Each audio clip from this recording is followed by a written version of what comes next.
మహబూబాబాద్ జిల్లా ఆకేరు వాగులో వచ్చిన వరద ముంపు బాధితులకు తీరని నష్టాన్ని మిగిల్చింది. సీతారాం తాండాలోని ఓ ఇంట్లో కూతురు పెళ్లి కోసం ముందుగానే తెచ్చిపెట్టుకున్న బియ్యం ఆకేరు వాగులో వరద పాలైంది. ఎంతో కష్టపడి శుభకార్యం కోసం తెచ్చుకున్న బియ్యం నీటిపాలు కావడం ఆ కుటుంబాన్ని తీవ్రంగా కలిచివేసింది. తాండాలో బాధితుల పరిస్థితిపై మరిన్ని వివరాలు కృష్ణమోహన్ అందిస్తారు. ఆకేరు వాగే సీతాపురం గ్రామాన్ని పూర్తిగా ముంచెత్తింది. వరదతోటి ఇంట్లో ఉన్నటువంటి నిత్యావసర వస్తువులను కూడా మునిగిపోయాయి. ఏదైతే ఆకేరు వాగుతోటి పంటలు పండించుకున్నారో బియ్యంగా మార్చుకున్నారో ఆ బియ్యాన్నే తడిసి ముద్దై ఎందుకు పనికి రాకపోవడంతో మళ్ళీ ఆకేరు వాగులోనే కలిపేందుకు వచ్చినటువంటి ఈ విషాద సంఘటన కూడా చూడొచ్చు. మొత్తం చూడొచ్చు, బియ్యం బస్తాలన్నీ కూడా మొత్తం పూర్తిగా తడిచిపోయాయి, దేనికి పనికి రాకుండా పోయాయి. ఒక వివాహం ఉండటంతో ఈ బియ్యం అంతా కూడా ఇంట్లో పెట్టుకున్నారు. ఇంట్లో ఉన్నటువంటి నిత్యావసర వస్తువులు కావచ్చు, లేకపోతే దానికి సంబంధించినటువంటి చూడొచ్చు అక్కడ కొన్ని నిత్యావసర వస్తువులు కూడా పాడైపోయినాయి. వాటన్నింటినీ కూడా ఆకేరు వాగు దగ్గరనే పడేసేశారు. ఈ బియ్యం అనే మీరు ఎందుకు తీసుకొచ్చారు? అసలు ఎందుకు? దీంట్లో ఏం లేదు సార్, దీంట్లో ఏముంది సార్? దీంట్లో తిన్నకి ఉందా? అసలు ఏముందా? బిడ్డ పెళ్ళి అని చెప్పి తీసుకొచ్చిన.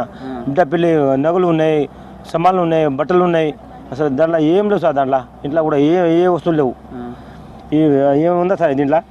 ఈ బియ్యం ఏమైనా తింటా సార్? ఈ బియ్యానికి ఏముందా సార్? దీంట్లో ఏమైనా ఉందా? దీంట్లో తింటారా సార్? దీనికి తింటారా సార్? కుక్కలు కూడా తినవు. ఇది ఇప్పుడు ఈ బియ్యం ఏం చేస్తారు మరి?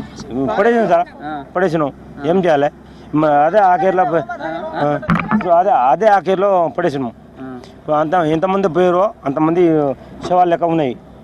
పోనీ కొంతమంది గ్రామస్తులు వాళ్ళతో కూడా మాట్లాడుతుంది. ఈ బియ్యం అంతా కూడా ఎందుకు ఇంట్లో సేవ్ చేసుకున్నారు? వర్షంతో ఎట్లా ఉన్నది మీ ఊరంతా? అయిపోయింది సార్, అంత ఆగమాగం అవుతుంది. పాడైపోయినాయి.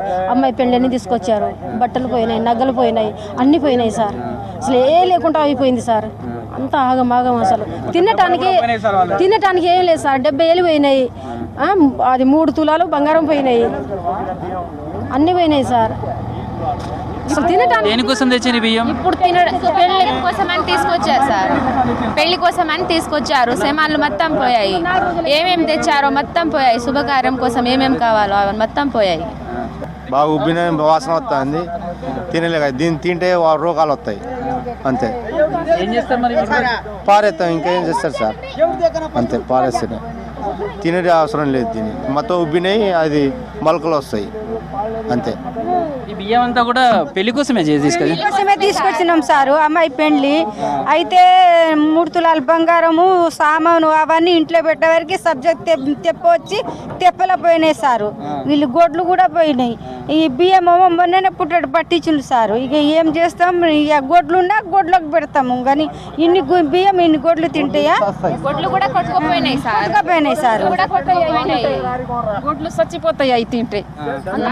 కంపు వాసన వస్తుంది. ఎలా తింటారు? మీరు పంటలు పండించుకుంటారు. అదే వాటర్ ఇగో అంత ముంచింది, అంత ముంచింది వాటర్. ప్రాణంకి వచ్చినాయి అన్ని. కొంచెం అయితే మేము కూడా చచ్చిపోయేదాలే ఈ పగలకపోతే. ఇంకా ఉంది మా పరిస్థితి. అయితే స్థానికుల ఆవేదన చూడొచ్చు. ఈ గ్రామం మొత్తం కూడా వరద నీరు ముంచెత్తడంతో ఇంట్లో వస్తున్నటువంటి అన్ని వస్తువులు కూడా వరదకు ముంపుకు గురైపోయాయి. ఇంట్లో వివాహం కోసం పెట్టుకున్నటువంటి వస్తువులు కావచ్చు, బంగారం కావచ్చు, వాటన్నిటితో పాటు ఆహారానికి సంబంధించినటువంటి బియ్యం అవన్నీ కూడా తడిచి వాసన రావడంతో ఏ నీటితో అయితే పండించుకున్నారో అదే ఆకేరు వాగులో ఈ బియ్యాన్ని పారబోస్తున్నటువంటి దృశ్యాలు మనకు కనిపిస్తున్నాయి. వీడియో జర్నలిస్ట్ జయరాంతో కృష్ణమోహన్, V6 న్యూస్, మహబూబాబాద్.